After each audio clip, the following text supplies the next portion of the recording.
Guys, may papakita ako sa inyo. Masyadong helpful to para sarilhin ko lang. Pinadalan tayo ni Kuya Joros ng book. No, napakaganda na ito, guys. Ayan. Kagabi lang niya to pinakita sa akin. Sabi ko, sige. Nung pinakita niya, sabi ko, papalalamog ko agad. Ayan, no. Bro King, may God give you wisdom so you can use it for His glory. Kuya Joros, maraming salamat, guys. Sobrang ganda na ito. Bakit? Papakita ko sa inyo. Kumbaga, parang kompleto na to. Pang theology na to. Ayan, no. Old Testament books. Ayan yung Pentateuch. Ito yung historical books, poetry, minor prophets, major prophets. Ito yung sa New Testament, epistles, gospel. Sa Psalms, si David, si Moses, Isaiah, prophecy and judgment. Ganun din sa New Testament, Hebrews, James, 1 Peter, sino sumulat, kailan. Maganda rin, no? How we got the Bible, the 10 key points. Ang dami. Kompleto sa pag-aaral to, guys. Lalo kung visual kayo, may mga pictures pa yan, no? Old Testament written, New Testament written, papyrus, may timeline pa yan, no? 2000 BC, 500 BC. Bible translations, may mga time pa. Diba? May description pa. And then 100 key people in the Bible, yung mga importanteng tao sa Biblia. May description din sila. 100 prayers in the Bible, meron din. Ayan, no? Prayer. Ang galing. Meron din yung mga sukat sa Bible and yung sukat natin ngayon. Pounds, dati, mina, shekels, pekas. Kompleto, guys. Grabe to. Pati pera, money in the Bible. Dito ako namangha. Names of God. Nagawan ko na ng content to, pero kung mas madali kayo makamemorize sa visual, ito ang ganda nito. Lahat ng name ni Lord Adonai, El Elyon, Elohim, El Olam, El Roi, El Shaddai, Emmanuel, Jehovah Jireh, Jehovah Rapha. Kompleto yan. At may reference pa. Meron din name ni Jesus. Name ng Holy Spirit. Ito, 52 key Bible stories. Tiyan pa lang tayo. Kapal niya, no? Pag nagwi-witness kayo, meron din dito 100 proofs for the Bible, Old Testament. Parang apologetics na nga. Sabi ko kay Joros, parang pang apologetics rin yan, ha? Tapos Old Testament to. Old Testament events. Yung mga key events. The creation, may picture din, Ang lupit. Kung visual kayo, Ang ganda nito.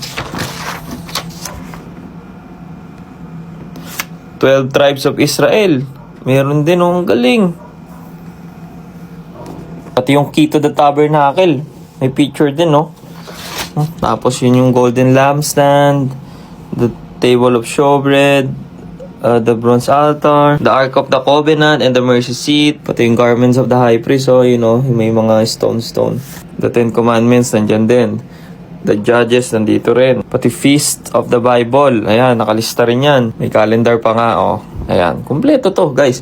Prophets, nakalista rin yung mga prophets. Samuel, Elijah, Elisha, Jonah, Amos, Isaiah, Hosea. Solomon's Temple. Wow! Ayun. Ang lupit. Tapos sa New Testament, ayan.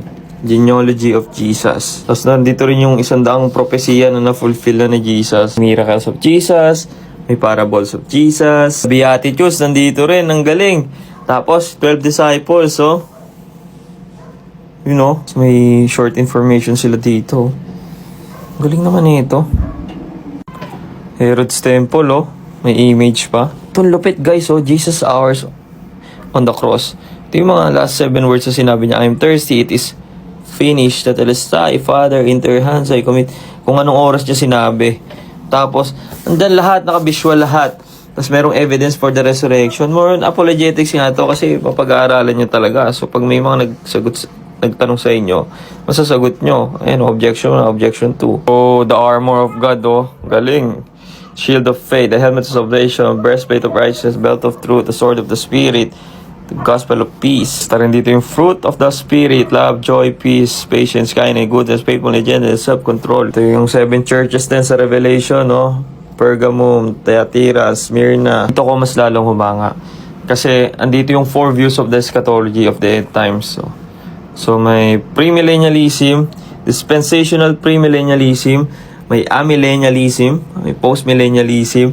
So matututo talaga kayo dito. It's like a deep study na rin dito.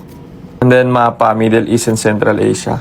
Ito pa isa, napakalupit. Christianity, cults and religions, So, yung mga kulto, and then, comparison sa Christianity, ayan, how to test prophets, meron dyan, biblical Christianity, and then naka-line up dyan, Jehovah's Witness, Mormonism, Seventh-day Adventist. May explanation din ng Trinity. Kung nililito kayo sa Trinity, eto na rin. And guys, marami pa kayo makikita dyan, and eto yan.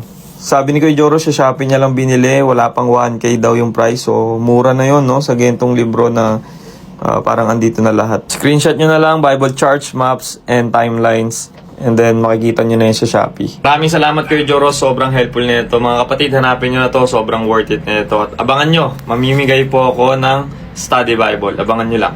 God bless you all.